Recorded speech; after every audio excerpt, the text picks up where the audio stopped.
মির্চি বাংলা অরিজিনালসের বিশেষ নিবেদন ক্রাইম কথা কথা কথা। কুয়াশার চাদর তখনও বৈশালীর ক্ষেতগুলোর ওপর লেপ্টে রয়েছে। সকালের আলো ফোটার আগে শেষ রাতেও কনকনের ঠান্ডা বাতাস চামড়ায় কাঁটার মতো বিচ্ছে। এখন যদিও শীত একটু কম। সেই ভোর থেকে ক্ষেতের আলে চক্কর কাটছে অভিষেক রায়।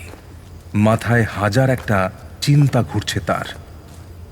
ওর মন ক্রমশ কুয়াশার জালে জট পাকিয়ে যাওয়া ঘাসগুলোর মতো হয়ে পড়ছে। যদিও প্রচণ্ড সূর্যতাপ ঘাসের দলকে এই জাল কেটে বের করবে কিছুক্ষণের মধ্যেই, কিন্তু অভিষেক ও কি করে এই বেড়া জাল ভেঙে সামনে এগোবে? শীতের সকালেও ওর কপালে বিন্দু বিন্দু ঘাম জমে উঠেছে। কলকাতা শহরের একটা বড় সোনার দোকানে সিকিউরিটি গার্ডের চাকরি করে সে। ছুটি সাধারণত জোটে না। বহুদিন পর কয়েকদিনের ছুটিতে বাড়িতে এসেছে ও। ভেবেছিল ফুরফুরে মনে কিছুটা সময় কাটিয়ে যাবে, অথচ এখানে আসার পর উল্টে তার বুকের ভেতর প্রকাণ্ড এক বোঝা চেপে বসেছে। ফিরতে না ফিরতেই অভিষেকের বাবা রামলোচন রায় যন্ত্রণা কাতর কণ্ঠে বলেছিল, সব খতম হো গিয়া বেটা, সব খতম হো গিয়া। আমি খুব বড় একটা গলতি করে ফেলেছি বেটা, খুব বড় গলতি। অভিষেক বোকার মতো তাকিয়েছিল বাবার দিকে। এসব কি বলছে বাবা? রামলোচন তখনও বলে চলেছে, প্রীতির বিয়ের জন্য আমি মহেন্দ্র সিং এর কাছ থেকে টাকা ধার নিয়েছিলাম। ভেবেছিলাম কি আস্তে আস্তে ফেরত দিয়ে দেব। মহেন্দ্রকেও তাই বলেছিলাম, তখনও রাজি হয়েছিল। কিন্তু এখন ওর মত উল্টে গেছে। বলছে এখনই সব টাকা ফেরত চাই, এখনই। আমি এখন কি করব বেটা? আমি কি করব? কত টাকা ধার করেছিল? 3 লাখ, কিন্তু সুদ সমেত 4 লাখ ফেরত দিতে হবে। 4 লাখ রুপিয়া। 4 লাখ? টাকার অঙ্কটা শুনে রীতিমতো আঁতকে উঠেছিল অভিষেক। ছুটির আনন্দ মাঠে মারা গেল তখনই। সেই দিন থেকে সারাক্ষণ একটাই চিন্তা মাথায় ঘুরছিল ওর, কিভাবে এই টাকা জোগাড় করা যায়। আজকেও এটা ভাবতে ভাবতে ক্ষেতের আলপথ ধরে হনহন করে হাঁটছিল অভিষেক। দূর থেকে ওদের আধ ভাঙা বাড়িটা দেখা যাচ্ছে। বাড়ির সামনে 2-3টে মোটর বাইক দাঁড়ানো দেখে অভিষেকের বুকের ভেতরটা ছ্যাঁত করে উঠল। रामलोचन, रामलोचन, निकल बाहर, बाहर निकल, ससुरा बाहर निकल। চড়া গলার চিৎকার ভেসে হলো বাড়ির ভেতর থেকে। সে প্রায় দৌড়ে উঠোনে এসে দাঁড়ালো। উঠোনের মাঝখানে ধুলো মাখা হাঁটু মুড়ে বসে আছে অভিষেকের বৃদ্ধ বাবা রামলোচন রায়। বয়সের ভারে ঝুঁকে পড়া শরীরটা এখন অপমানে আরো কুঁকড়ে গেছে। আর তার সামনে দাঁড়িয়ে আছে এলাকার কুখ্যাত মহাজন মহেন্দ্র সিং আর তার 3 গুন্ডা। মহেন্দ্রের হাতে একটা মোটা লাঠি। রাগে চোখ লাল হয়ে উঠেছে তার, যেন এক্ষুনি রামলোচনকে সবংশে নির্বংশ করে দেবে সে। একরাশ থুতু ছিটিয়ে চেঁচিয়ে উঠল মহেন্দ্র, रामलोचन, बहुत दिन तो घुरा ली, अब क्या जान लोगे का? টাকাটা কি আকাশ থেকে পড়বে? রামলোচন তার কাঁপতে থাকা হাত দুটো জোর করে বললেন, মহেন্দ্র বাবু, আর কয়েকটা দিন সময় দিন আমাদের। আপনাকে তো বলেছিলাম আইসা আইসা আমি সব শোধ করে দিব, সব শোধ করে দিব। थोड़ा और टाइम। टाइम टाइम का तो बाप का संपत्ति है। सुने कि तोर मेयर ससुर बाड़ी बेश पैसा वाला उधर থেকে টাকা চা হাত পাত গিয়ে ওদের কাছে।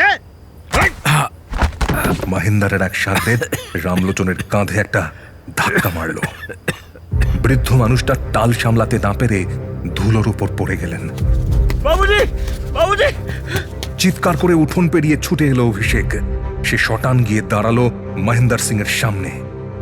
রাগে কাঁপতে থাকা অভিষেকের চোয়াল দেখে গুন্ডাগুলো এক মুহূর্তের জন্য থমকে গেল। খবরদার, গায়ে হাত দেবে না বলছি। অভিষেকের হুঙ্কার শুনে মহেন্দার সিং খুব একটা বিচলিত হলেন বলে মনে হলো না। আরে আরে আরে আরে আরে কলকাতার বাবু এসেছেন গো। এ ছোটা বাবু, এ বাবার দেনাটা এবার শোধ হবে নাকি? শুধু মুখের কথাই শুনবো রে। এই শুনুন, শুনুন, আপনার কত কি পাওনা আছে আমাকে বলুন। প্রতি মাসে কিছু কিছু করে আপনার টাকা আমি চুকিয়ে দেবো। আপনি আমার বাবাকে অপমান করবেন না। প্রতি মাসে? तू क्या मेरे से मजाक कर रहा है কারে?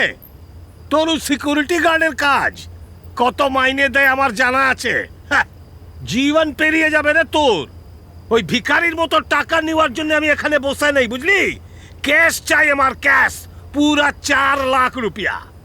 আজ এই জমিন আমার হবে, নাই তো তোদের এই ঘর भी আমি দখল নিয়ে নেব। হ্যাঁ। রামলোচন ধুলো থেকে উঠে অভিষেকের হাতটা চেপে ধরলেন। তার চোখ দিয়ে জল পড়ছে। অভিষেক, ওদের সাথে লড়িস না বাবা। এরা এরা এরা জানোয়ার, জানোয়ার। हमारा तो सब लुट गया बेटा, सब लुट गया, सब सब सब। অভিষেকের বুকের ভেতরটা চুরমার হয়ে যাচ্ছিল। তার চোখের সামনে ভেসে উঠল কয়েক মাস আগের দৃশ্যটা। এই উঠোনেই ছাদনাতলা তৈরি হয়েছিল। একমাত্র বোনের বিয়ে বলে কথা। রামলোচন বাবুর জেদ ছিল ধুমধাম করে মেয়ের বিয়ে দেবেন, যাতে শ্বশুর বাড়িতে মেয়ে মাথা উঁচু করে দাঁড়াতে পারে। অভিষেকও বারণ করেনি, কিন্তু কলকাতার ওই 5,000 টাকার সিকিউরিটির চাকরিতে কতটাই বা সাশ্রয় হয়? পুরো টাকাটাই মহেন্দার সিং এর কাছ থেকে চড়া সুদে ধার নিতে হয়েছিল রামলোচনকে। অভিষেক এটুকু জানতো বাবা ধার নিয়েছে, কিন্তু কত টাকা ধার নিয়েছেন সেটা ছেলেকে বলেননি রামলোচন। অভিষেক জিজ্ঞেস করলে প্রতিবার হেসে প্রসঙ্গটা এড়িয়ে গেছেন রামলোচন, যতদিন না মহেন্দার টাকা ফেরত দেওয়ার জন্য জোর জুলুম শুরু করেছে। মহেন্দার সিং এগিয়ে এলো কয়েক পা। তারপর আচমকাই সে রামলোচন বাবুর গলার ময়লা গামছাটার একটা প্রান্ত খপ করে ধরে ফেলল। চল বুড়াও, আজ তোকে পঞ্চায়েতের সামনে নিয়ে যাব। চল, দেখি কেমন তোর ইজ্জত। চল। মহেন্দার গামছায় হ্যাচকা টান মারল। বৃদ্ধ রামলোচন টাল সামলাতে না পেরে কাঁপতে কাঁপতে মহেন্দারের পায়ের কাছে পড়ে গেলেন। গামছাটা তার গলায় ফাঁস হয়ে বসে যাচ্ছে। তিনি দু হাতে গলাটা চেপে গোঙাতে লাগলেন। महेंद्र बाबू, महेंद्र बाबू, महेंद्र बाबू, और मेरा ना मेरा महेंद्र बाबू। অভিষেক আর নিজেকে ধরে রাখতে পারল না। সে এবার মহেন্দারের কলারটা চেপে ধরে এক ঝটকায় তাকে পিছনে সরিয়ে দিল। মহেন্দ্র সিং!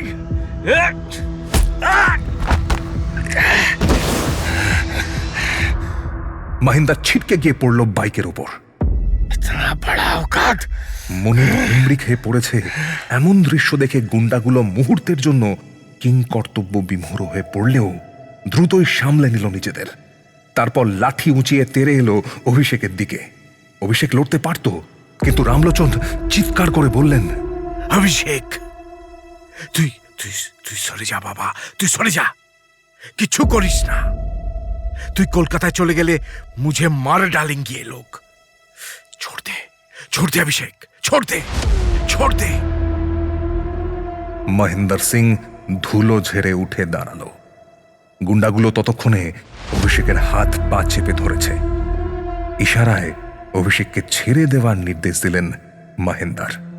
তার চোখ দিয়ে তখন আগুন ঝরছে। সে হাতের লাঠিটা দেখিয়ে হিংস্র গলায় বলল, আজ তোকে ছেড়ে দিলাম রামলোচন। মার দাঙ্গা করার ইচ্ছা আমার নেই, লেকিন ইয়াদ রাখনা, আগামী সপ্তাহের মধ্যে যদি পুরা টাকা সুদে আসলে আমার হাতে না পৌঁছায়, তাহলে তোর এই ছেলেকে তুই আর জ্যান্ত দেখতে পাবি না। তোকে এই গ্রামেই গলায় দড়ি দেওয়া করাবো আমি। চলো রে, চলো রে সব।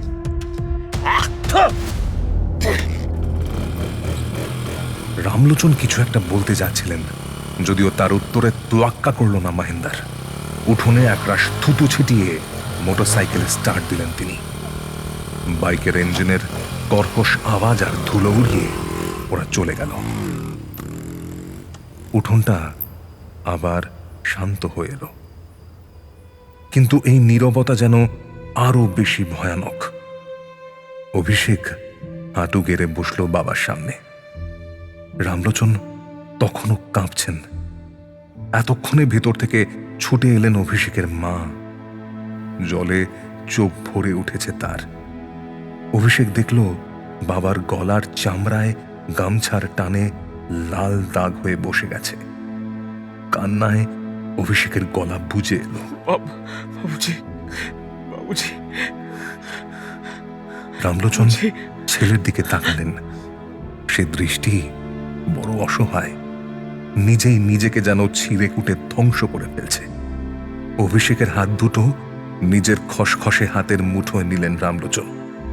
তারপর কান্না জড়ানো কণ্ঠে বললেন, অভিষেক, তুই কলকাতায় ফিরে যা বাবা। এখানে থাকলে ওরা তোকে শেষ করে দেবে। তুই কলকাতায় চলে যা। কথা বলতে বলতে বৃদ্ধ ফুঁপিয়ে উঠলেন। চোখ বেয়ে অনবরত জল পড়তে লাগলো তার। অভিষেক চুপচাপ বাবার কথা শুনছিল। রামলোচন বলে চললেন, আমি নিজের অহংকারে শুনে তোর জীবনটা নরক বানিয়ে দিলাম রে। बहुत बड़ी गलती कर दी बेटा, बहुत बड़ी गलती। तू कलकत्ता चला जा बेटा। অভিষেক বাবার মাথায় হাত বুলোতে চালা যা। বুলোতে নিষ্পৃহ চোখে ধুলো মাখা উঠোনটার দিকে তাকিয়ে রইল। কুয়াশা কেটে চড়া রোদ উঠছে। ক্ষেতের ঘাসগুলো এতক্ষণে মুক্ত হয়েছে, কিন্তু সে কি করে এই নাক পাশ থেকে তার পরিবারকে মুক্ত করবে? 4 লাখ টাকা! কলকাতায় মাত্র 5,000 টাকা মাইনের সিকিউরিটি গার্ডের চাকরি করে সে। প্রতি মাসে সামান্য কিছু টাকা বাঁচিয়ে এই বিপুল ঋণ শোধ করতে করতে তার পুরো জীবনটাই কেটে যাবে।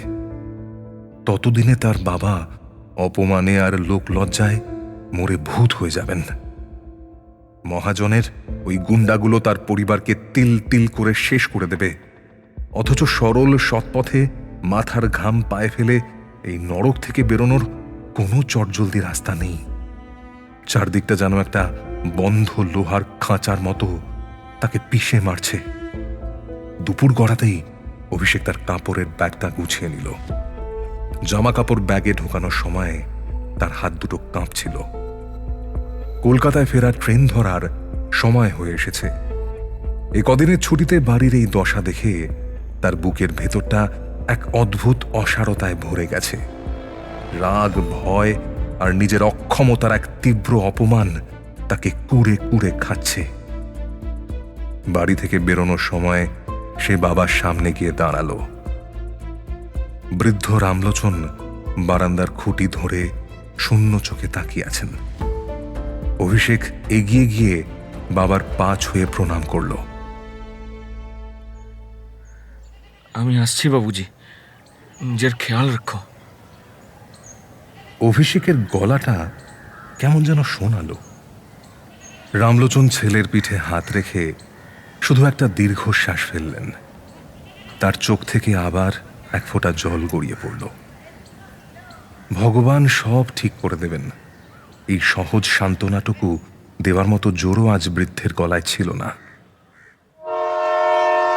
বৈশালী স্টেশন থেকে যখন ট্রেনটা ছাড়ল, বিকেলের ম্লান আলোয় ক্রমশ আবছা হয়ে এলো বাইরের চেনা ক্ষেত খামারগুলো।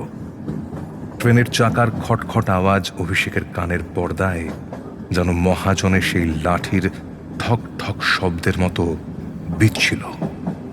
সে চোখ বন্ধ করল। চোখের সামনে ভেসে উঠল কলকাতার পার্ক স্ট্রিট চত্বর।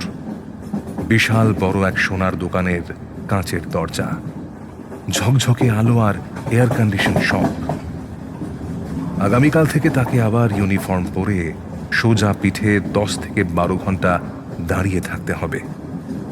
4 লাখ টাকা ঋণের বোঝা বুকে নিয়ে প্রতি মাসে মাত্র 5,000 টাকার জন্য বড়লোকদের সেলাম ঠুকতে হবে। এই চরম অসহায় অবস্থা তার ভিতরে একটা ঠান্ডা পাথুরে অনুভূতির জন্ম দিচ্ছিল ক্রমশ। ও এখনো জানে না ও কি করবে, কিন্তু এটা ভালো করেই বুঝতে পারছে দেওয়ালে পিঠ থেকে যাওয়া জীবন ও আর বেশি দিন টানতে পারবে না। এইসব ভাবতে ভাবতে একটু তন্দ্রা এসে গেল অভিষেকের। কুয়াশা ঘেরা বিহারের সীমানা পেরিয়ে ট্রেন তখন কলকাতার অন্ধকারের দিকে তীব্র গতিতে ছুটে চলেছে।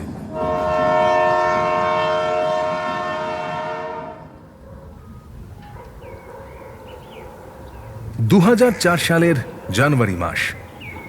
কলকাতার শীতকাল এমনিতেই একটু আয়েসি, কিন্তু মাঝরাতের পর থেকে যে হিম কুয়াশা ডালহৌসি চত্বরকে গ্রাস করে তা রীতিমতো হাড় কাঁপানো।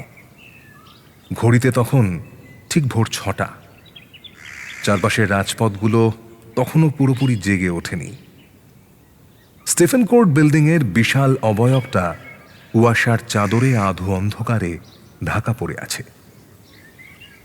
রাস্তার মোড়ে একটা বেসরকারি মোবাইল ও সিম কোম্পানির ঝাঁ চকচকে দোকান। তার ঠিক উল্টো দিকের ফুটপাতে আগুন জ্বেলে বসেছিল 3 জন মুচি, অশোক, নিখিল আর প্রেম। খড়, কয়েকটা আধভাঙা কাঠ আর ফেলে দেওয়া কাগজের কুচি জ্বালিয়ে কোনো মতে হাতের তালুগুলো সেঁকে নিচ্ছিল তারা। তীব্র ঠান্ডায় সবার মুখ দিয়েই ধোঁয়া বের হচ্ছে। তাদের মধ্যেই সবচেয়ে বয়স্ক বছর 70-এর বুড়ো অশোক কুমার চাদরটা গায়ে ভালো করে জড়িয়ে বলল, ठंडे रे भाई এবার কার শীতটা পুরা জান লিয়ে ছাড়বে।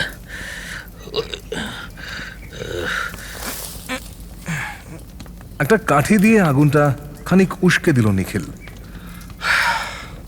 हाँ चाचा, ऐसा ठंड हमने पहले कहीं नहीं देखा। हाथ पा सब জমে যাচ্ছে, পুরো জান নিয়ে নেবে। ঠিক তখনই কুয়াশা ফুরে হনহন করে এগিয়ে এলো একটা অবয়ব। মাথায় উলের মাফলার জড়ানো, গায়ে খাকি রঙের সিকিউরিটি গার্ডের ওভারকোট। রাজিন্দর, ডে শিফটের গার্ড। ভোর 6টায় তার ডিউটি শুরু, আর নাইট ডিউটিতে থাকা দিলীপ মণ্ডলের ছুটি হওয়ার সময়। আগুনের পাশে এসে এক মুহূর্ত থমকে দাঁড়ালো রাজিন্দর। হাত দুটো আগুনের ওপর মেলে ধরে বলল, রাম রাম চাচা। রাম রাম রাম রাম। দিলীপদার কি খবর? এসছিল নাকি আগুন পোহাতে? বুড়ো অশোক মাথা নাড়ল, বলল, না না, আজ আর আসেনি। মাঝরাতে ভেতরে ঢুকতে দেখলাম, বাস ও শেষ। দোকান তো খুলেনি এখনো। রাজিন্দর একটা দীর্ঘশ্বাস ফেলে বলল, ঠিক হ্যাঁ, যাই ডিউটিটা বুঝিয়ে নি। কি ঠান্ডায় ও সারা রাত কিভাবে কাটালো কে জানে, দেখি গিয়ে। রাজিন্দর রাস্তা পেরিয়ে দোকান চত্বরে এসে দাঁড়ালো। দিনের বেলায় আলো পড়লে দোকানের কাজগুলো ঝলমল করে ওঠে। কলকাতার বড়লোকরা এখানে আসে মোবাইল আর কানেকশন নিতে। যে সময়ের কথা বলছি তখন মোবাইল পুরোপুরি নেসেসিটি হয়ে ওঠেনি। অল্প কয়েকজন মানুষ তখন মোবাইল ব্যবহার করতে শুরু করেছে। এই কাক ভরে দোকানটার রূপ সম্পূর্ণ অন্যরকম, নিস্তব্ধ, থমথমে। দোকানের সামনে আসতেই রাজিন্দারের ভুরু দুটো কুঁচকে গেল। দোকানের বিশাল লোহার শাটারটা পুরো নামানো নেই, তলা থেকে ইঞ্চি 6 ফাঁক হয়ে আছে, যেন কেউ তাড়াহুড়ো করে ওটা টেনে নামাতে গিয়েও পুরোটা নামায়নি। কি ব্যাপার হলো? এটা পুরো নামানো নেই কেন? এক দুবার দিলীপের নাম ধরে ডাকলো রাজিন্দার। दिलीप बाबू, अरे वो दिलीप बाबू, अब हो क्या सो गए? ভিতর থেকে যদিও কোনো উত্তর এলো না। শেষে রাজিন্দার নিচু হয়ে শাটারটায় হাত দিল। ওটা আলতো করে তুলতেই ক্যাচ ক্যাচ শব্দ করে কিছুটা উপরে উঠে গেল। দোকানের ভেতরে ঘুটঘুটে অন্ধকার। আবার ডাকলো রাজিন্দার। अरे वो दिलीप बाबू, अरे ये शटर खोला রেখে আপনি ঘুমোচ্ছেন? ডাকতে ডাকতেই শাটারটা পুরোপুরি তুলে ভেতরে ঢুকলো রাজিন্দার। একেবারে শুনশান নিস্তব্ধ পরিবেশ। অন্ধকারে ঠিকমতো দেখা যাচ্ছে না কিছুই। সুইচবোর্ড কোথায় রাজিন্দার তা জানে।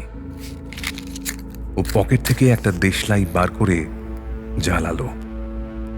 এমনিতে দোকানের ভিতরে আগুন জ্বালানো বারণ, কিন্তু এই ভোরে যখন আশেপাশে কোনো বড় কর্তা নেই, তখন একটু আধটু নিয়ম ভাঙতে সবার ইচ্ছে করে। রাজিন্দারের প্ল্যান ছিল দেশলাই জ্বালিয়ে ঘরের অবস্থাটা দেখে নেবে, তারপরে গিয়ে লাইট জ্বালাবে।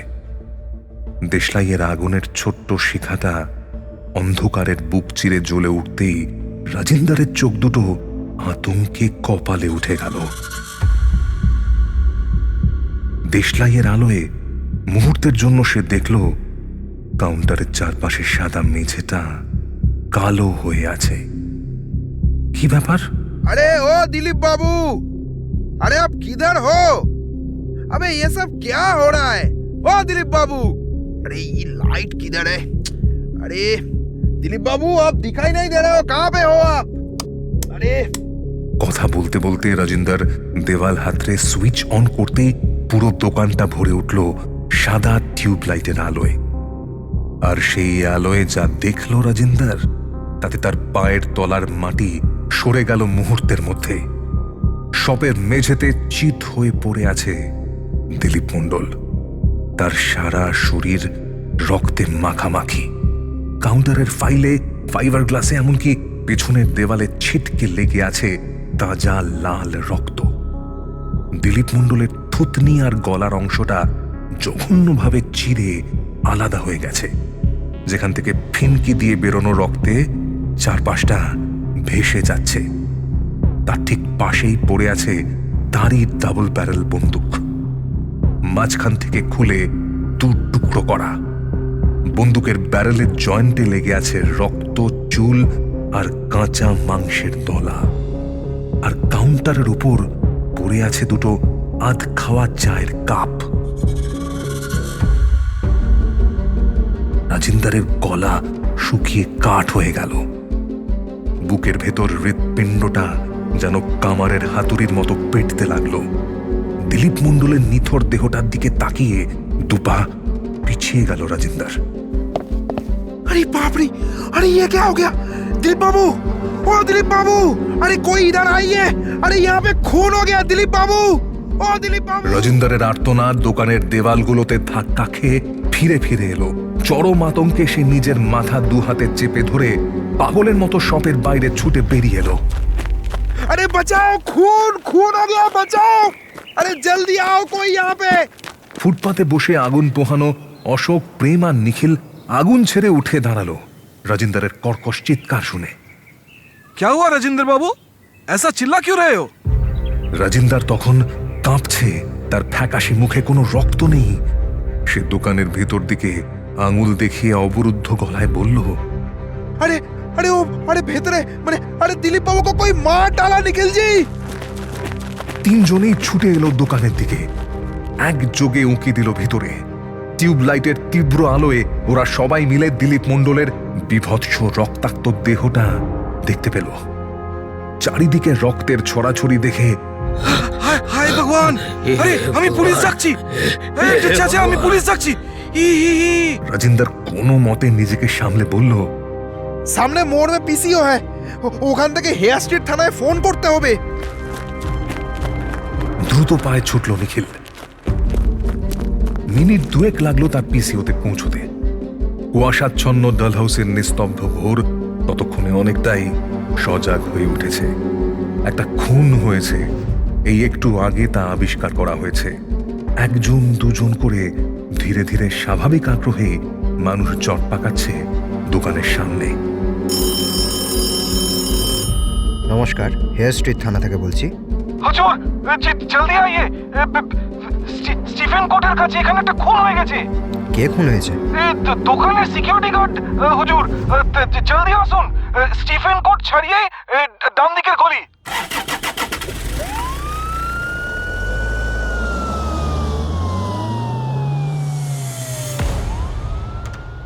নমস্কার, আমি সৌম্যাদিত্য। আপনারা শুনছেন ক্রাইম কথা, যার সব চরিত্র কাল্পনিক নয়। আজ আমি আপনাদের এক অদ্ভুত অপরাধের গল্প শোনাব। একটা খুনের গল্প। চুরির কোল্যাটারাল ড্যামেজ হিসেবে খুবই সাধারণ খুন।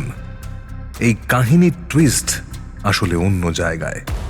কোথায় সেটা না হয় গল্পটা শুনে নিজেরাও একটু আন্দাজ করার চেষ্টা করুন। আশা করি বুঝতে পারবেন। প্রসঙ্গত উল্লেখ্য, আমাদের আজকের কাহিনীর অধিকাংশ চরিত্রই অবাঙালি, বিহার বা ইউপির মানুষ। ফলে কিছু কিছু সংলাপে বাংলার পাশাপাশি হিন্দি ভাষাও ব্যবহার করা হয়েছে। ক্রাইম কথার নতুন পুরনো আরও অনেক এপিসোড শুনতে আর নোটিফিকেশন পেতে সাবস্ক্রাইব করুন মির্চি বাংলা ইউটিউব চ্যানেলে। ক্লিক করুন বেল আইকনে। তাহলে চলুন গল্প শুরু করা যাক। হেয়ার স্ট্রিট থানার জিপ সাইরেনের আওয়াজ তুলে এসে দাঁড়ালো মোবাইল শপের সামনে। তখন ঘড়িতে সকাল 7:10। বড় বাজার আর লালবাজারের চত্বরটা ততক্ষণে একটু একটু করে সচল হতে শুরু করেছে। ফুটপাতে মানুষজন থমকে দাঁড়াচ্ছে। মোবাইলের দোকানের সামনে ততক্ষণে শখানেক উৎসুক মানুষের ভিড় জমে গেছে। গাড়ি থেকে নামলেন হেয়ার স্ট্রিট থানার সাব ইন্সপেক্টর অজয় দত্ত। তার সঙ্গে 4 জন কনস্টেবল। দেখি দেখি দেখি দেখি, চলুন চলুন, এখানটা খালি করো। ভিড় ঠেলে যখন তিনি দোকানের ভিতরে ঢুকলেন, জমাট রক্তের কটু গন্ধ তার নাকে এসে ধাক্কা মারল। অভিজ্ঞ পুলিশ অফিসার হয়েও এক মুহূর্তের জন্য থমকে দাঁড়াতে বাধ্য হলেন তিনি। পাশ থেকে একজন কনস্টেবল মুখ চেপে বিড়বিড় করে উঠল, বাপ রে, এ তো কসাইখানা। অজয় দত্ত পকেট থেকে রুমাল বের করে নাকে চেপে ধরলেন। ক্রাইম সিনটার দিকে তীক্ষ্ণ চোখে তাকালেন তিনি। টিউবলাইটের চড়া আলোয় মনে হচ্ছে দোকানের মেঝেটা একটা রক্তের পুকুর হয়ে গেছে। কাউন্টারে সাদা প্লাইউড, পেছনে কাঁচের ডিসপ্লে বোর্ড, এমনকি দেওয়ালে সেঁটে থাকা কোম্পানির বিজ্ঞাপনী পোস্টারগুলোতেও লাল রক্তের ছোপ। মেঝেতে পড়ে আছে সিকিউরিটি গার্ড দিলীপ মণ্ডল। তার খাকি ইউনিফর্মটা রক্তে ভিজে সপসপে হয়ে কালো রং ধারণ করেছে। অজয় দত্ত নিচু হয়ে লাশটা ভালো করে পর্যবেক্ষণ করলেন। গড, মুখটা তো চেনাই যাচ্ছে না। থুতনি থেকে শুরু করে গলার নলিটা কোনো ভারী জিনিসের কোপে চিরে আলাদা হয়ে গেছে। গলার ভেতরে শ্বাসনালী আর মাংসপেশিগুলো বিভৎসভাবে বেরিয়ে এসেছে। উফ! রক্ত ঝরা এখন বন্ধ, কিন্তু যে তীব্র গতিতে রক্ত ছিটকে দেওয়ালে লেগেছে তা দেখে স্পষ্ট বোঝা যাচ্ছে ক্যারোটিড আর্টারি বা গলার প্রধান রক্তবাহী রগটি কেটে ফিনকি দিয়ে রক্ত বেরিয়েছিল। লাশের ঠিক 2 হাত দূরে পড়ে আছে দিলীপ মণ্ডলের নিজের ডাবল ব্যারেল বন্দুকটা। বন্দুকটা মাঝখান থেকে 2 টুকরো করে ভাঙা। কাঠের বাঁটটা একদিকে ছিটকে পড়ে আছে, আর লোহার ভারী ব্যারেলের জয়েন্টের মুখে লেপ্টে আছে চাপ চাপ রক্ত। কয়েকটা ছেঁড়া চুল আর কাঁচা মাংসের টুকরো। কাউন্টারের উপরে দুটো কাঁচের কাপে ঠান্ডা দুধ চা, উপরে একটা পাতলা সর পড়ে গেছে। অজয় দত্ত কনস্টেবলদের নির্দেশ দিলেন, এই শোনো, লালবাজারে খবর দাও, ফরেন্সিক টিম আর ফটোগ্রাফারকে এক্ষুনি আসতে বলো। ক্রাইম সিনের একটা সুতোও যেন কেউ না ছোঁয়। এই বডি এখন সরানো যাবে না। তিনি দোকান থেকে বেরিয়ে এসে ফুটপাতে এসে দাঁড়ালেন। সেখানে রাজিন্দর রায় আর তার পাশে ফ্যাকাশে মুখে বসে আছে সেই তিনজন মুচি, প্রেম, নিখিল আর অশোক। অজয় দত্ত সিকিউরিটি গার্ডের পোশাক পরা রাজিন্দারের সামনে গিয়ে দাঁড়ালেন। কি নাম তোমার? রাজিন্দার হাত জোর করে কাঁপতে কাঁপতে বলল, আমার নাম রাজিন্দর রায়। লাশটা প্রথমে তুমি দেখেছো? জি হুজুর। কি দেখলে এসে? আমিও 6টা নাগাদ ডিউটি রিলিভ করতে এসেছিলাম। এসে দেখি শাটারের নিচটা খোলা, ওটা তুলে ভেতরে ঢুকে দিলীপ বাবুকে ডাকতে গিয়ে। বলতে বলতে রাজিন্দার আর পারল না, দু হাতে মুখ ঢেকে কেঁদে ফেলল। অজয় দত্ত শান্ত গলায় বললেন, আচ্ছা, তুমি যখন দোকানে ঢুকছো তখন কাউকে আশেপাশে দেখেছো? কেউ পালিয়ে যাচ্ছিল দৌড়ে টৌড়ে?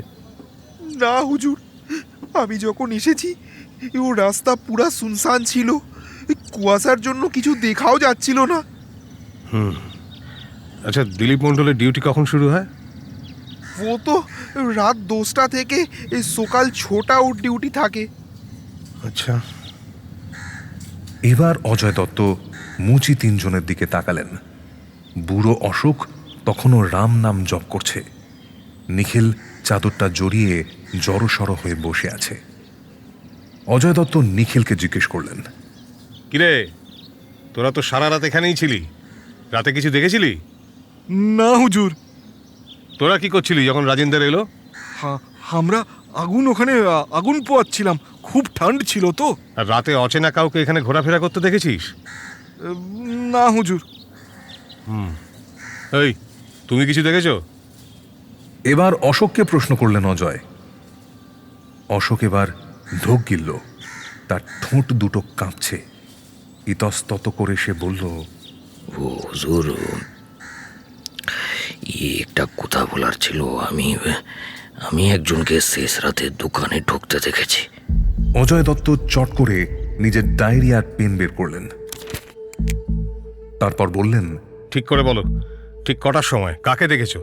অশোক চারপাশটা একবার দেখে নিয়ে নিচু গলায় বলল, ও তখন ভোর 4:30 কি 4:45 হবে হুজুর। কুয়াশা খুব ঘন ছিল। আমি আগুনের জন্য কাঠ জড়ো করছিলাম, তখন দেখলাম একটা ছেলে, ও বহুত জলদি দোকানের সামনে এসে দাঁড়ালো।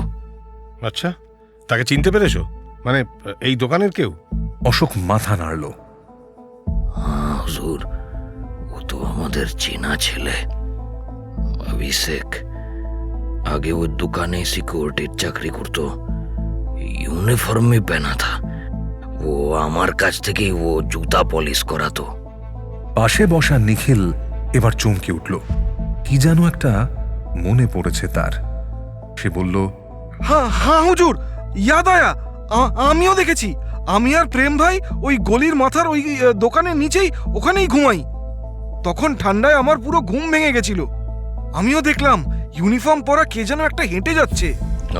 আমি ভাবলাম অভিষেক হয়তো দিলীপ বাবুর সাথে দেখা করতে এসেছে বা कोई जरूरी काम से आया है। তারপর এই অভিষেক বেরোলো কখন? करीब वो 30 मिनट बाद। আর দিলীপ, ওকে দেখেছিলে তখন? না হুজুর, অভিষেক বেরোলো, শাটার নামিয়ে চলে গেল। কিন্তু হুজুর এক খটকা আছে। কি খটকা? ভুরু কুঁচকে খানিক চিন্তা ভাবনা করে অশোক বলল, ये वो अभिषेक যখন দোকানে ঢুকেছিল তখন उसका हाथ खाली था और गाय सिक्योरिटी गार्डर वो खाकी कोट भी ছিল। लेकिन जब वो दुकान থেকে বেরোলো তখন প্রায় वो 5:30 বাজা था। বেরোনোর সময় ওর গায়ে ওই খাকি কোটটা ছিল না, सिर्फ एक চাদর ওটা জোড়ানো ছিল। और ওর হাতে একটা বহুত বড় ব্যাগ ছিল। बहुत भारी बैग ওটা নিয়ে ও बहुत जल्दी में ধর্মতলার দিকে চলে গেল। অজয় দত্ত দ্রুত ডায়েরিতে নোট নিলেন, জিজ্ঞেস করলেন, এই অভিষেক এর পুরো নাম কি, কোথায় থাকে? রাজিন্দার পাশ থেকে বলল, হুজুর ওর পুরা নাম অভিষেক রায়, বিহারের বৈশালীতে ওর বাড়ি, তবে কলকাতায় ও কোথায় থাকে তা জানি না হুজুর। দিলীপ বাবুর সাথে ওর ভালোই খাতির ছিল, ম্যানেজার বাবু হয়তো বলতে পারবেন। এই আগে অভিষেক এখানেই কাম করতো। আচ্ছা, এই ম্যানেজার বাবুকে খবর দাও, জলদি আসতে বলো। वो तो नहीं होगा हुजूर, आज तो रविवार, मैनेजर बाबू तो फिरবেন কাল সকালে। তাহলে কলকাতায় কে আছে এই দোকানে, তাকে খবর দাও। তদন্তের প্রথম বড় সূত্রটা পেয়ে অজয় দত্ত আর দেরি করলেন না। ঘণ্টা খানেকের মধ্যে দোকানের অ্যাকাউন্টেন্ট বিকাশ বাগচি হন্তদন্ত হয়ে ক্রাইম সিনে এসে পৌঁছলেন। ভেতরের দৃশ্য দেখে তার মুখ চুনের মতো বিবর্ণ হয়ে গেল। অজয় দত্ত বিকাশকে জিজ্ঞেস করলেন, আচ্ছা, আপনাদের দোকানের লকারটা কোথায় থাকে, একবার চেক করুন তো সব ঠিক আছে কিনা। বিকাশ ক্যাশ কাউন্টারের পিছনের ছোট ঘরটার দিকে তাকিয়েই চিৎকার করে উঠলেন, স্যার লকার নেই স্যার, ওটা মেঝের সাথে স্ক্রু দিয়ে আটকানো থাকতো, ওটাকে উপড়ে নিয়ে চলে গেছে। হোয়াট? কত টাকা ছিল লকারে? স্যার আমাদের সারাদিনের বিক্রি টাকা, নতুন সিম আর ফোনের ক্যাশ ওই লকারেই জমা হতো। একবারে লাখ লাখ টাকা থাকে। কিন্তু কিন্তু কিন্তু কি? কিন্তু কিন্তু স্যার গতকাল ছিল শনিবার। আমাদের নিয়ম অনুযায়ী শনিবার বিকেলেই ম্যানেজার বাবু আর আমি সারাদিনের সমস্ত ক্যাশ টাকা ব্যাংকে জমা করে দিই, কারণ রবিবার ব্যাংক বন্ধ থাকে আর ম্যানেজার বাবুকেও জামশেদপুরে নিজের বাড়ি যেতে হয়। গতকাল বিকেলেও উনি সমস্ত টাকা ব্যাংকে জমা করে দিয়েছিলেন। লকারে শুধু কাল রাতের যত সামান্য কিছু বিক্রির টাকা পড়েছিল, বড়জোর ওই ৫-৭ হাজার টাকা। ৫,০০০ টাকা? এটা যে চুরির জন্য খুন তা বলার অপেক্ষা রাখে না, নয়তো খুনি লকার তুলে নিয়ে যেত না।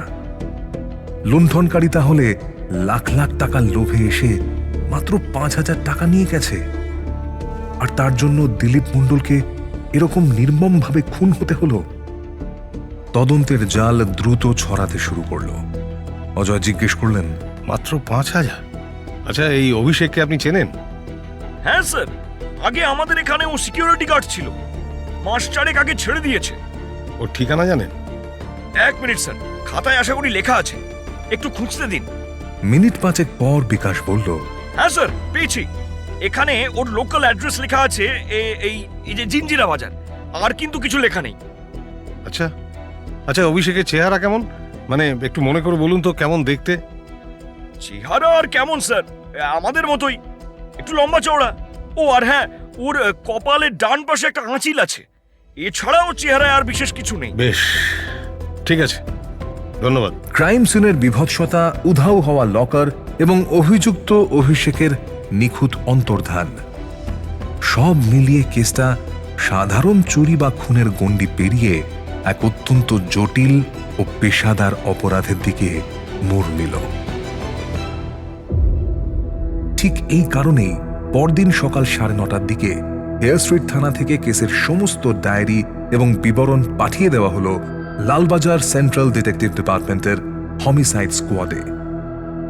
কারণ এই ধরনের কোল্ড ব্লাডেড মার্ডার এবং সুপরিকল্পিত ক্রাইমের কিনারা করার জন্য যে আধুনিক সোর্স নেটওয়ার্ক, ফরেন্সিক দক্ষতা এবং অভিজ্ঞতার প্রয়োজন তা একমাত্র হমিসাইড শাখারই রয়েছে। লালবাজারে হমিসাইড স্কোয়াডের টেবিলে সমস্ত ফাইল পৌঁছল। তদন্তের ভার পড়ল অত্যন্ত দক্ষ এবং শান্ত স্বভাবের অফিসার সুশান্ত নাগের উপর। গোপাল হত্যা মামলারও তদন্ত অফিসার ছিলেন সুশান্ত নাগ, সে গল্প আগেই আপনাদের শুনিয়েছি। সমস্ত নথিপত্র খুঁটিয়ে পড়লেন সুশান্ত নাগ। তারপর তিনি তার সহকারীকে বললেন, গাড়ি রেডি করো, জিঞ্জিরা বাজার। আর হ্যাঁ, ওই যে রাজিন্দার, ওর ব্যাপারেও একটু খোঁজ খবর নেওয়া দরকার। আর ওই মুচি তিনটাকেও র্যাডারে রাখতে হবে। ওরা যে সত্যি কথা বলছে তার প্রমাণটা কি? ঠিক আছে স্যার, আমি বলে দিচ্ছি। বেশ, আমি বেরোচ্ছি ৫ মিনিটে। কাজ মিটিয়ে গাড়ি রেডি করতে বলো।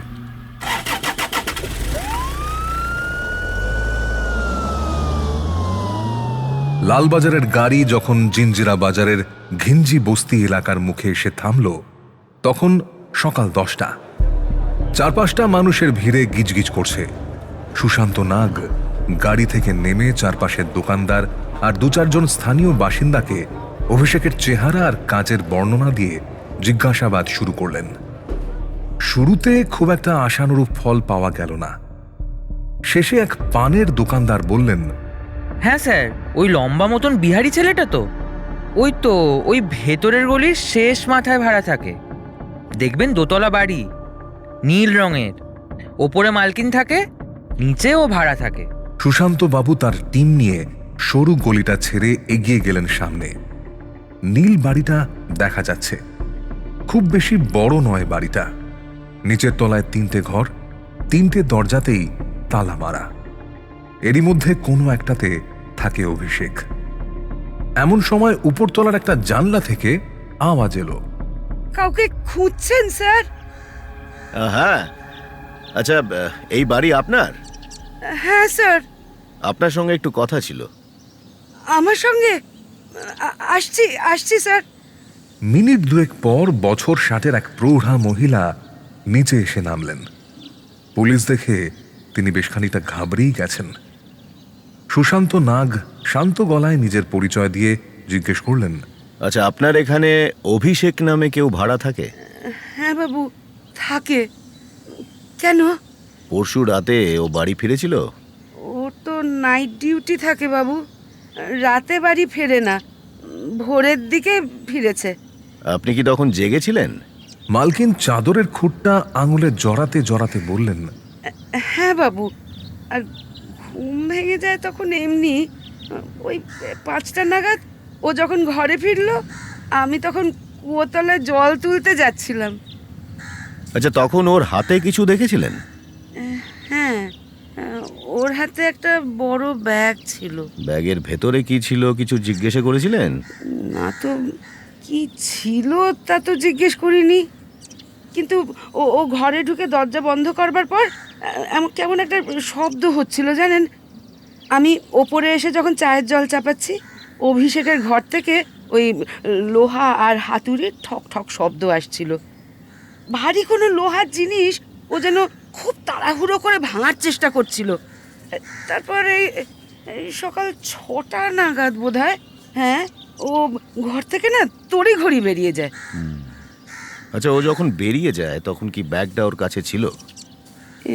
তা তো আমি খেয়াল করিনি বাবু। ঠিক আছে, অভিষেক কোথায় কাজ করে আপনি জানেন? হ্যাঁ বাবু, ওই পার্ক স্ট্রিটে ওই যে দত্ত ব্রাদার্সের সোনার দোকান আছে, ওইখানে। বেশ। আচ্ছা, ওর ডিউটি তো রাতে বললেন। হ্যাঁ। এখনো কোথায় আছে? তা জানি না বাবু, ভোরে এসেছিল, ঘন্টা 2 পর আবার বেরিয়ে গেছে। কোথায় গেছে জানি না। ঠিক আছে। সন্ধে নেমেছে শীতের কলকাতায়। মলিন ধোঁয়াশা জেঁকে বসেছে শহরের আনাচে কানাচে। ঘড়িতে তখন প্রায় 7:30।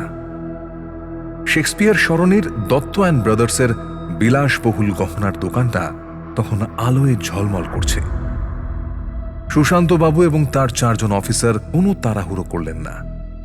অভিষেক যে পালায়নি সে ব্যাপারে তিনি মোটামুটি নিশ্চিত।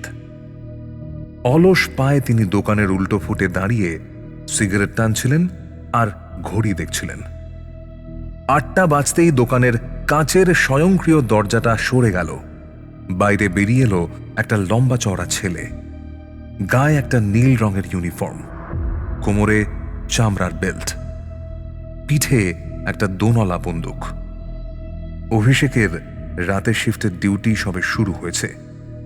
সে দোকানের বাইরে এসে একটু পায়চারি করছিল।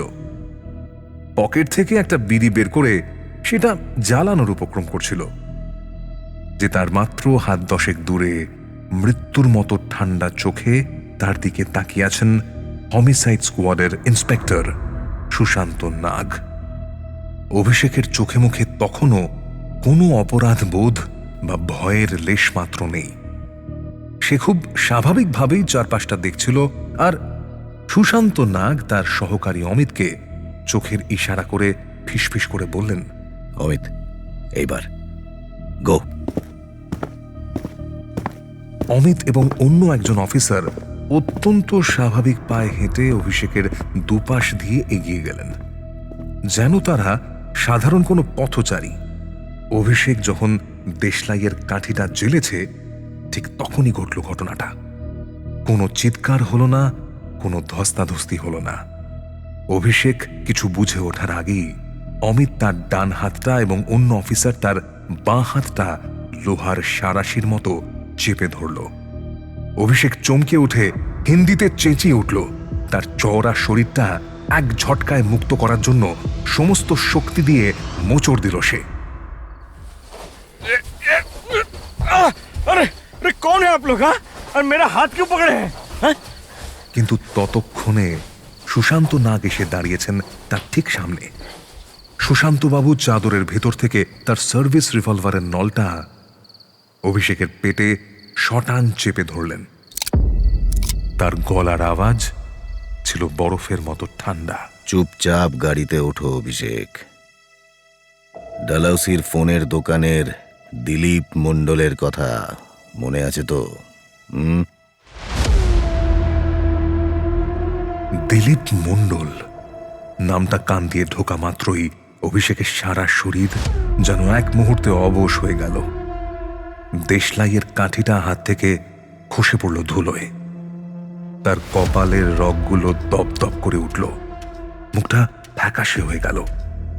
সে আর একটা কথাও বলতে পারল না, কোনো প্রতিরোধও করল না। সুশান্ত নাগের টিমের অফিসাররা তাকে প্রায় পাঁজা কোলা করে তুলে রাস্তার ধারে দাঁড়িয়ে থাকা ট্যাক্সির ভেতর ঢুকিয়ে দিলেন। পুরো অপারেশনটা শেষ হতে সময় লাগল 3 মিনিট। শেক্সপিয়ার সরণির ব্যস্ত মানুষজন টেরও পেল না যে একটা নৃশংস খুনের আসামি তাদের চোখের সামনে দিয়ে লালবাজারের লকআপের দিকে রওনা হয়ে গেল।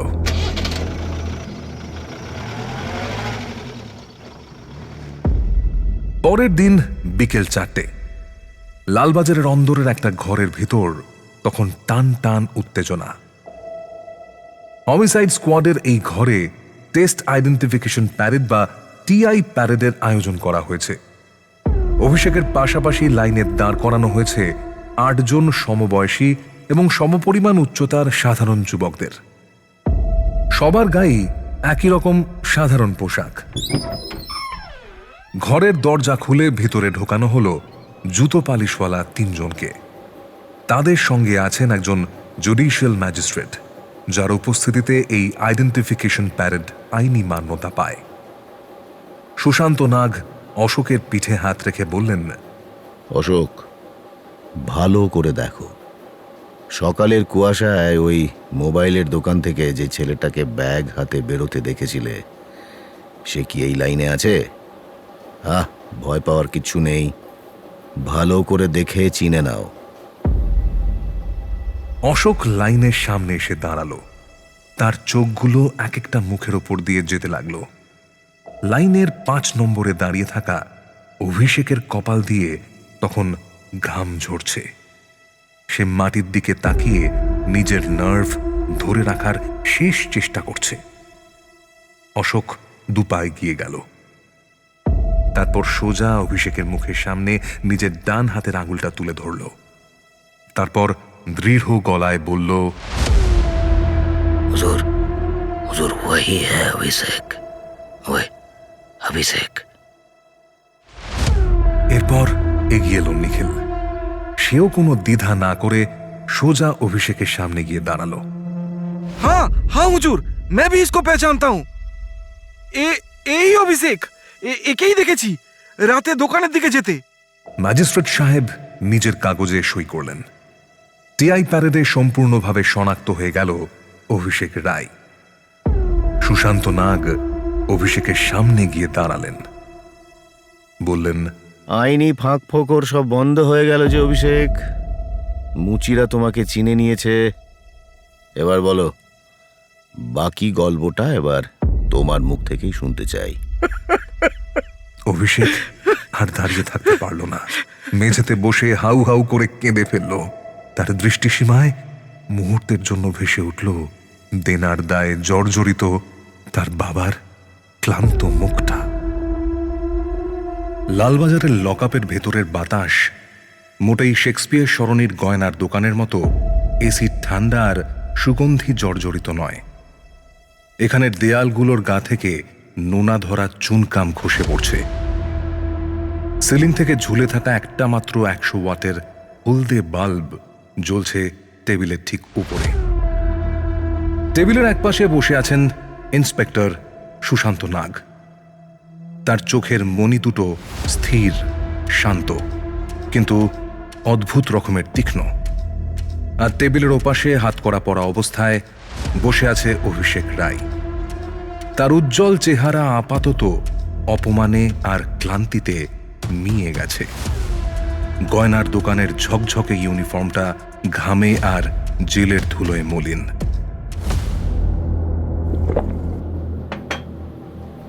সুশান্ত নাগ টেবিলের ওপর রাখা কাঁচের গ্লাস থেকে এক ঢোক জল খেলেন।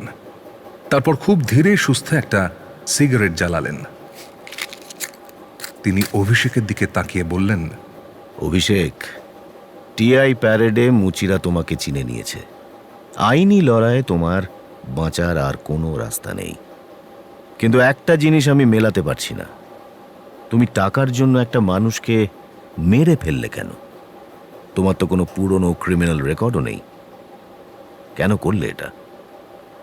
অভিষেক মাথা নিচু করে মেঝের দিকে তাকিয়েছিল। একটা দীর্ঘশ্বাস ফেলে খসখসে গলায় সে বলতে শুরু করল। তার চোখের কোণে তখন ফোঁটা ফোঁটা জল চিকচিক করছে।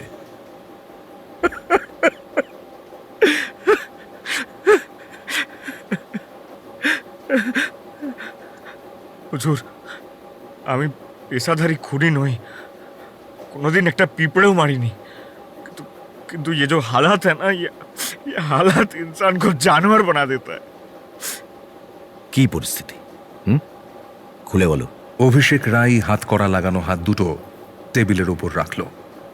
তারপর ঢোক গিলে পুরো ঘটনাটা নিজের মনের মধ্যে সাজিয়ে নিল। তারপর বলল, স্যার আমার বাড়ি বিহারের বৈশালীতে। ও এইচএস পাস করার পর কলকাতায় এসেছিলাম একটা ভালো চাকরি করব বলে, ওই স্বপ্ন লেখে। কিন্তু কিসমতই খারাপ है, সিকিউরিটি গার্ডের চাকরিটাই আমার জুটলো। আর কোনো গতি করতে পারলাম না। মাসে সির্ফ 5,000 টাকা মাইনে। ও টাকা দিয়ে কলকাতায় নিজের খরচ চালিয়ে, ঘরের ভাড়া দিয়ে বৈশালীতে বাবার কাছে কত টাকাই বা পাঠাতে পারতাম বলুন। তাও ও চলে যাচ্ছিল স্যার কোনো মতে।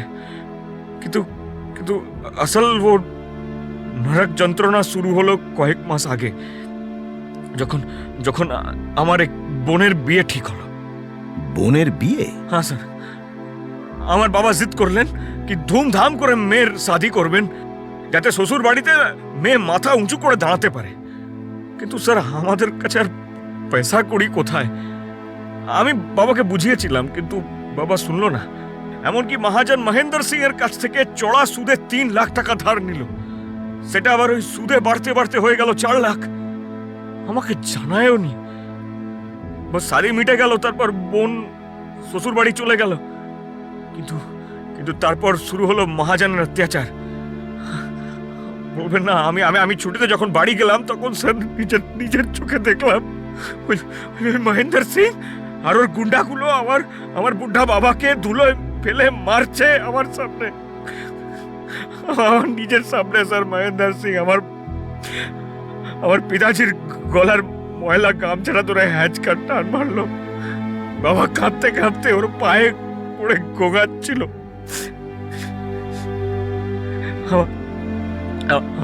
আমার শরীরে যেন কেউ চাবুক মারছিল স্যার।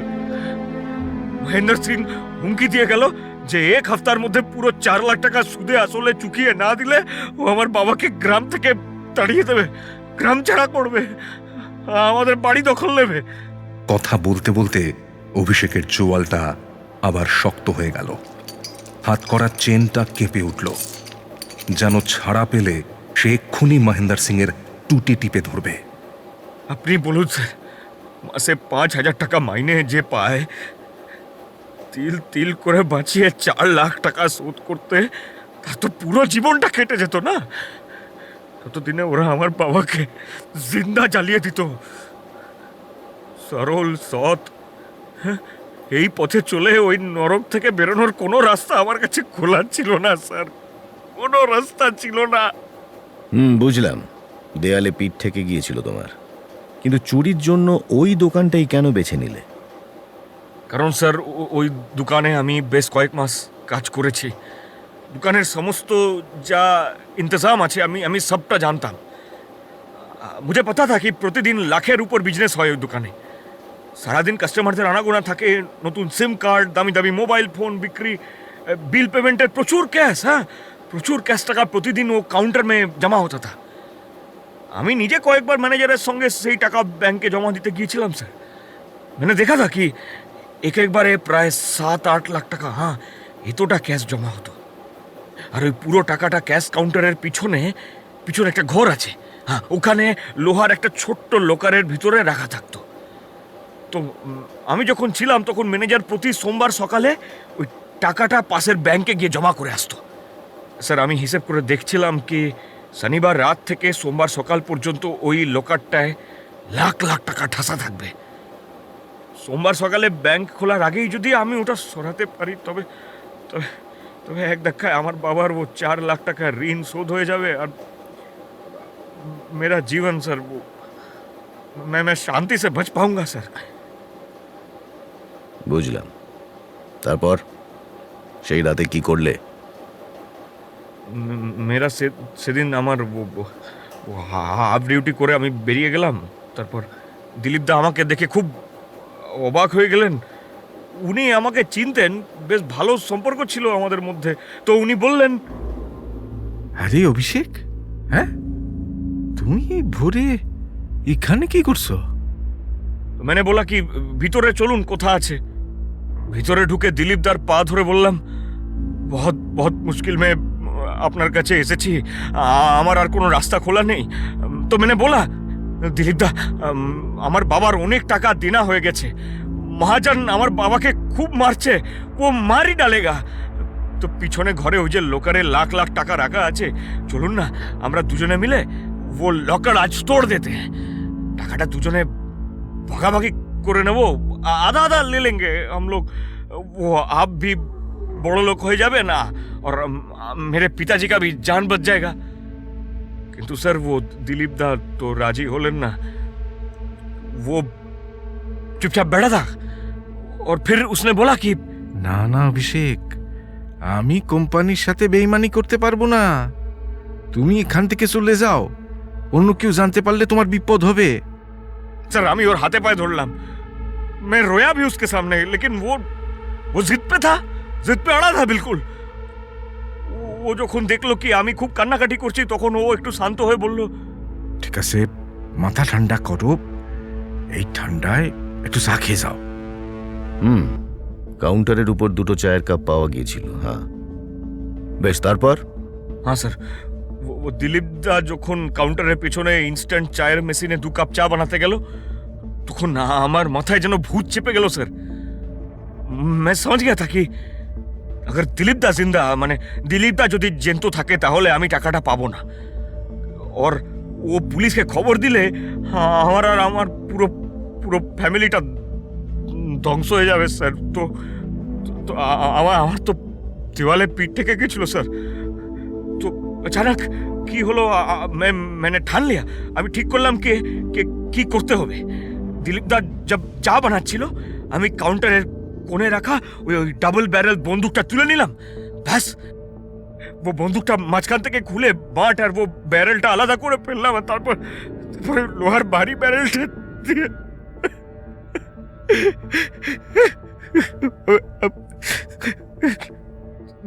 দিলীপ দা যখন চায়ের কাপ দুটো হাতে করে নিয়ে ঘুরলেন তখন मैंने कुछ नहीं बोला सर। वो ছোটবেলায় মানে बचपन में हम लोग वो क्या बोले अपना डांगुली वो खेलते थे। आपने खेला है, আপনি খেলেছেন? তো ও ডাঙ্গুলির লাঠি দিয়ে যেরকম ও গুলিটা পেটাতে হয় না, তো मैंने भी আমার শরীরের সমস্ত শক্তি দিয়ে ওই ওই ওই ভারী লোহার ব্যারেলটা দিলীপ তার গলায় আর থুতনিতে মারলাম। ব্যাস এক মারেই দিলীপ বাবুর থুতনি আর গলা চিড়ে গেল স্যার।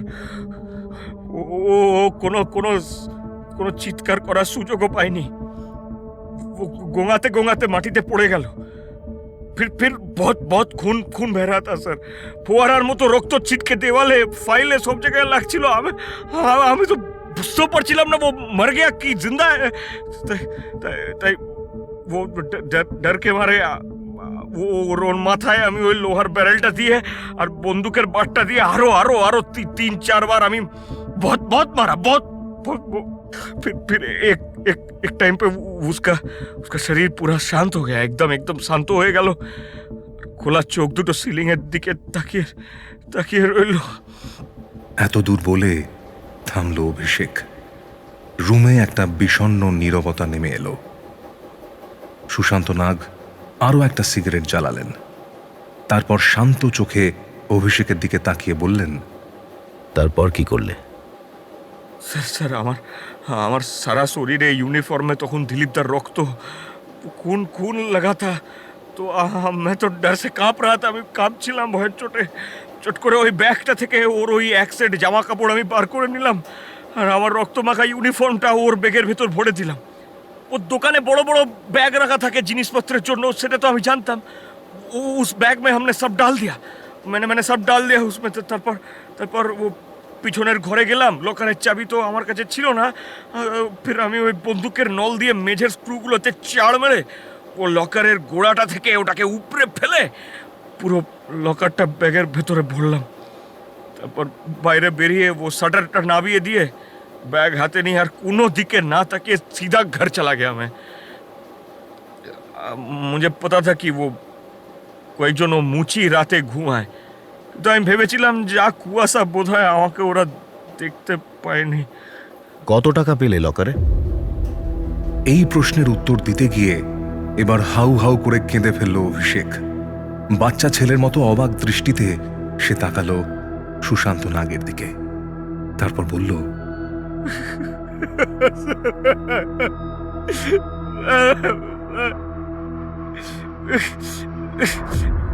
वो घर में जाके লকারটা ভাঙার পর আমার কি যন্ত্রণা হচ্ছিল স্যার। লকারের ভিতরে লাখ লাখ টাকা তো দূর, শুধু কয়েকটা 100 আর দুটো 1000 টাকার নোট ছিল স্যার।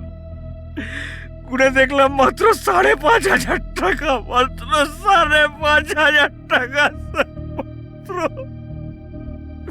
তুমি জানতে না যে শনিবার বিকেলেই ম্যানেজার সব টাকা ব্যাংকে জমা করে দেন? না স্যার, মুঝে নেই পতা না, আমি জানতাম না স্যার। আমি ভেবেছিলাম কে আগের মতো সোমবার সকালে ব্যাংকে যায়, তাই রবিবার রাতের লোকার ভর্তি থাকে।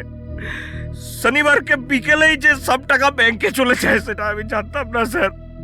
মাত্র 5,000 স্যার, 5,500 5,500 রুপিয়ার জন্য আমি দিলীপ দাকে মেরে ফেললাম স্যার। পিতাজির 4 লাখ টাকার ঋণও শোধ হলো না। ভগবান আমাকে সাজা দিল স্যার মাত্র 5,000 টাকার জন্য, 5,500 রুপিয়ার জন্য। কথা বলতে বলতে অভিষেক টেবিলে মাথা ঠুকে হাউ হাউ করে কাঁদতে লাগলো। সুশান্ত নাগ কয়েক মুহূর্ত অপেক্ষা করলেন। অভিষেকের কান্নার বেগ একটু কমলে তিনি জিজ্ঞেস করলেন, আচ্ছা, ওই লকার আর ওই রক্তমাখা জামা কাপড় কোথায় ফেলেছো? জিঞ্জিরা বাজার থেকে বউবাজার দিকে যাওয়ার রাস্তায় वो একটা মোবাইল কোম্পানির একটা মস্ত বড় অফিস আছে, उसके पास में एक वो পুকুর আছে, वो পানা ভর্তি পুকুর। আমি ওই সব আমি ওই ব্যাগটার মধ্যে আবার ভরে ফেলে দিলাম। তারপর সকালে वो सुबह फेंक दिया।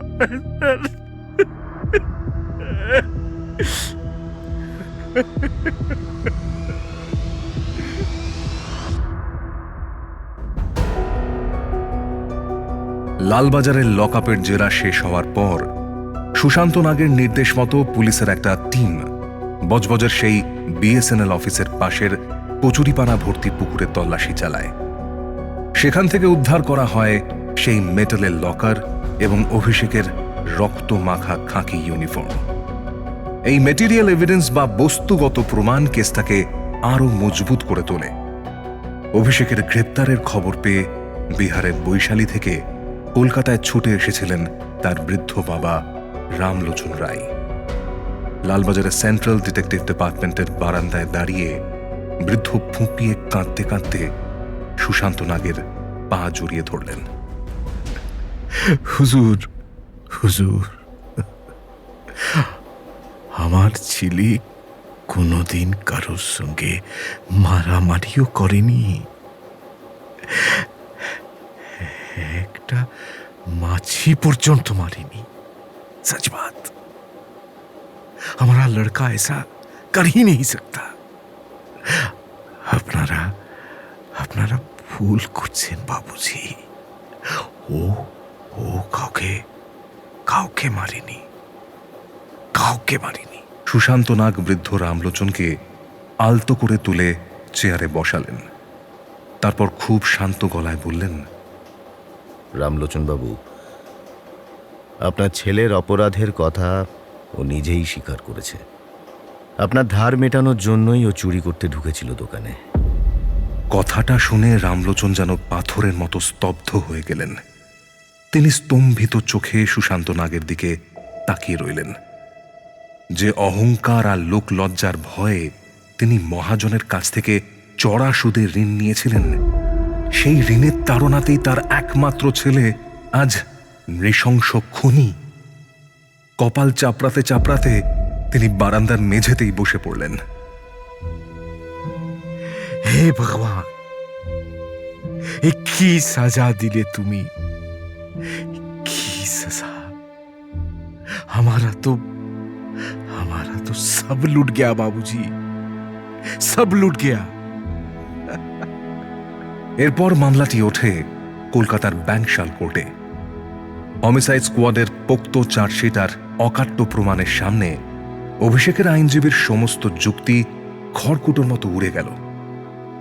জুতো পালিশওয়ালা বুড়ো অশোক আর নিখিলের অকাট্য সাক্ষ্য, টিআই প্যারেডের রিপোর্ট আর জিঞ্জিরা বাজারের ঘরের মালকিনের বয়ানের উপর ভিত্তি করে জজ সাহেব তার চূড়ান্ত রায় ঘোষণা করলেন। ভারতীয় দণ্ডবিধির ৩০২ এবং ৩৯২ ধারায় দোষী সাব্যস্ত করে অভিষেক রায়কে যাবজ্জীবন কারাদণ্ডর নির্দেশ দেওয়া হল।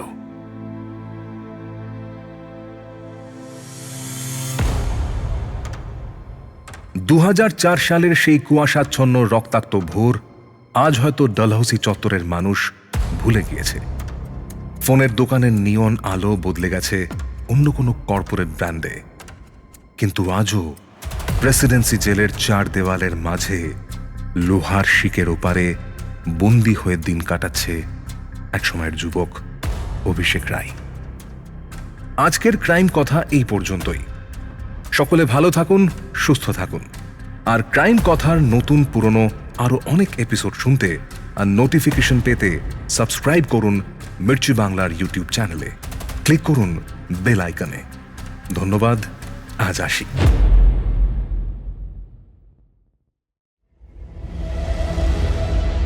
মির্চি বাংলা অরিজিনালসের বিশেষ নিবেদন, ক্রাইম কথা কথা কথা।